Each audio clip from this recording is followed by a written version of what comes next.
This is the largest coalition against terrorism the world has ever seen, bringing together countries from the region around the world. So I think it's a great responsibility. Italy has assured its resolute support to the international coalition against Daesh, particularly through its Carabinieri. Italy is leading the coalition strategic initiative of training hundreds of Iraqi police forces. I think it's very important because this is the signal of a very friendship for the citizens, for the women, children, for the families of the Iraqi people. Italy has taken the helm also, together with the United States of America and Saudi Arabia, of the counter-ISIL finance group.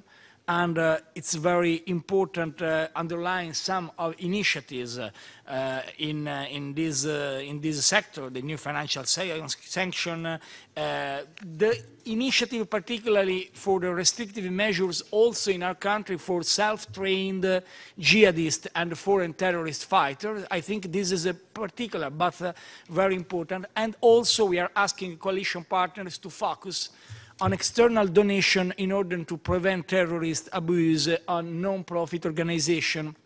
In Europe, a number of large networks of individual recruiting foreign terrorist fighters have been discovered and suppressed in recent months, exactly follow the money trail, as proven never so true and never so useful. This is important for me.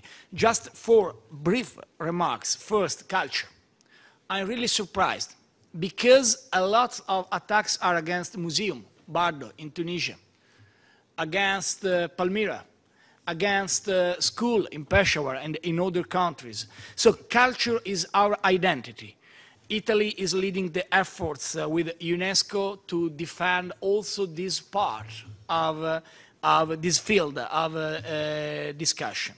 Second, religious. And we think Middle East today is, I use this expression, today is and not today was, an incredible and unique cultural and social mosaic for every religion. We must defend, particularly in this moment, in the land in which a lot of religions were born in the past. Third, not only Syria, not only Iraqi, but also Africa.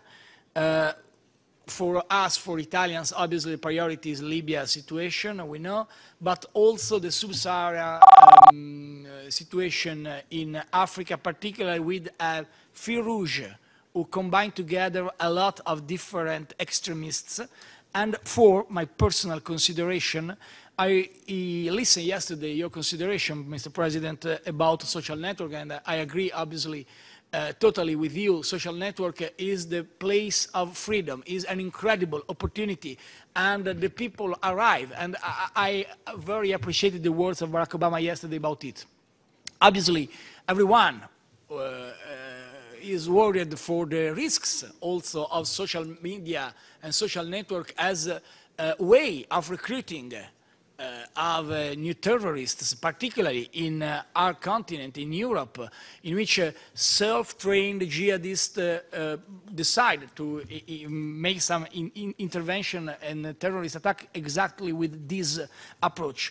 But I think it's very interesting, your initiative as United States and United Nations, because the risk for a politician, this is my point of view, is to reduce in the season of social network, in the season of old news, in the season of the dominance of a newspaper and the social media, to reduce our vision to all the news, the last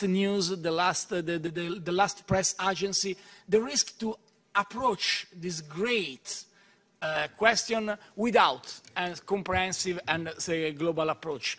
I think your initiative of today is particularly important because help us to have an approach not only focused on the last event, of the last news, of the last question in the TV, in the old news, but we have a strategy and a vision. And I think this is absolutely crucial because the largest coalition around the world must win this battle. So I wish to offer to President Obama Italy's support to an international counterterrorism clearinghouse mechanism, and we are absolutely sure we will prevail and defeat Daesh's evil projects.